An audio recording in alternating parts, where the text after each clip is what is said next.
요즘 리플 홀더분들 마음이 참 답답하시죠? 도대체 이렇게 호재가 많은데 가격은 언제 오르냐? 이런 생각 많이 하실 텐데요. 그런데 최근 리플과 XRP를 둘러싸고 정말 묵직한 뉴스 3개가 동시에 터졌어요.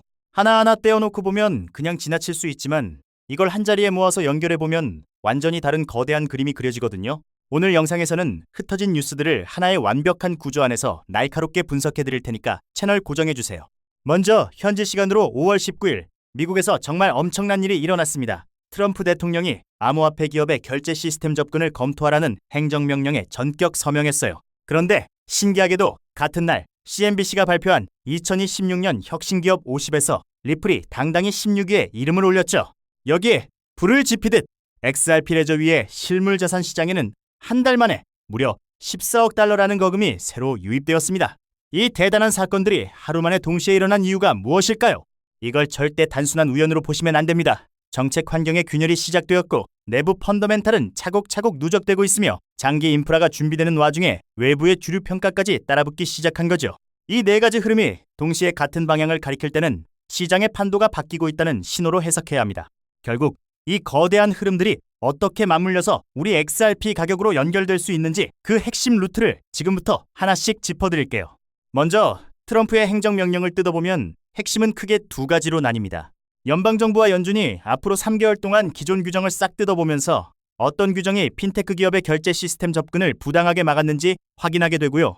그 결과를 바탕으로 6개월 안에 비은행 결제 업체들이 공식 결제 계좌를 쓸 수 있도록 조치를 취하라는 내용입니다. 쉽게 말해서 그동안 핀테크나 암호화폐 기업을 철저히 배척하던 기성전통 금융권의 단단한 벽에 아주 거대한 균열이 가기 시작했다는 뜻이죠. 그렇다면 이게 왜 결국 리플 이야기로 연결될까요? 리플의 주력 사업이 바로 국경을 넘나드는 결제 영역이기 때문입니다. 금융기관을 묶는 리플렛, XRP를 브릿지로 쓰는 ODL, 그리고 최근 출시한 달러 스테이블 코인 RLUSD까지 전부 이 은행 결제 인프라 위에서 작동하는 비즈니스거든요. 미국 통화감독청의 조건부 인가까지 이미 받아둔 리플 입장에서는 미국 결제망의 빗장이 열렸을 때 가장 먼저 달려나가 혜택을 볼 최우선 후보가 될 수밖에 없습니다. 하지만 여기서 우리는 아주 냉정해져야 합니다. 리플이라는 회사가 잘 나가는 것과 우리가 가진 XRP 코인 가격이 오르는 것은 엄연히 다른 문제니까요. 회사가 사업으로 돈을 벌면 그 가치는 주주에게 가지 토큰 보유자에게 직접 오지 않거든요. 이게 바로 우리 홀더들이 가장 답답해하는 지점인데, 그래서 우리는 리플 회사의 성장이 XRP 토큰의 가치 상승으로 이어지는 브릿지가 얼마나 튼튼한지 눈으로 직접 확인해야 합니다. XRP 가치를 끌어올리는 첫 번째 경로는 바로 거래 수수료 소각입니다. XRP 레저 위에서 수많은 거래가 일어날 때마다 수수료로 사용된 XRP의 일부가 지구상에서 영구적으로 사라지게 설계되어 있어요. 거래량이 폭발하면 전체 발행량이 점점 줄어드는 디플레이션 구조인 셈이죠. 물론 당장 눈앞의 가격을 폭등시키진 않겠지만 시간이 흐르고 데이터가 쌓일수록 코인의 희소성을 극대화하는 장기적인 하방 압력으로 작용하게 됩니다. 두 번째는 리플 네트워크 내부 거래소 경로입니다. XRP 레저에는 자체적인 탈중앙화 거래소가 내장되어 있는데 다른 자산들을 서로 교환할 때 XRP가 중심다리 역할을 해줘요. 예를 들어 기관들이 들어와서 RLUSD 스테이블 코인으로 미국 국채 토큰을 사고 싶을 때 바로 바꾸는 것보다 XRP를 거쳐서 거래하는 경로가 훨씬 활성화되어 있습니다.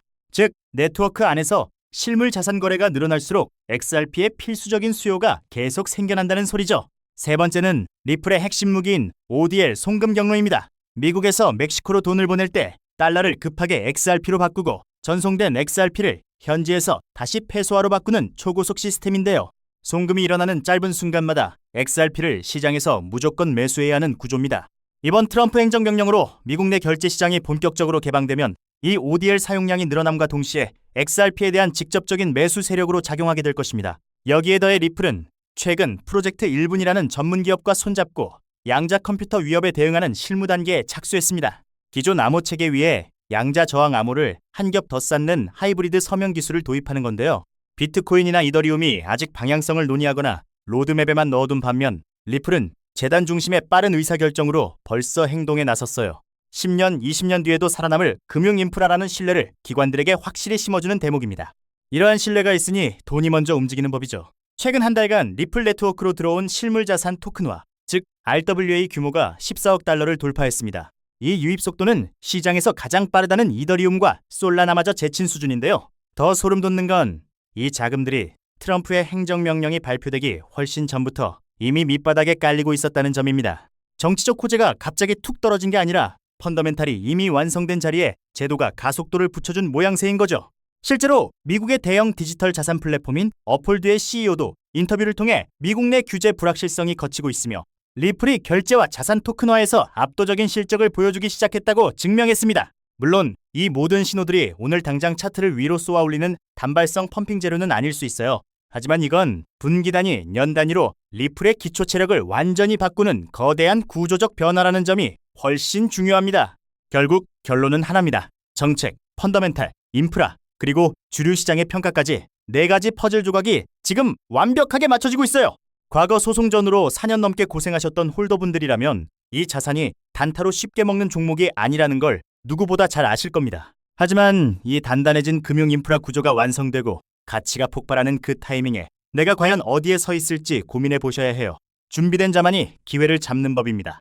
여러분 모두가 이 거대한 변화의 길목에서 흔들리지 않는 현명한 선택으로 최고의 결실을 맺으시길 진심으로 응원합니다. 오늘 영상이 도움되셨다면 구독과 좋아요 부탁드립니다. 감사합니다.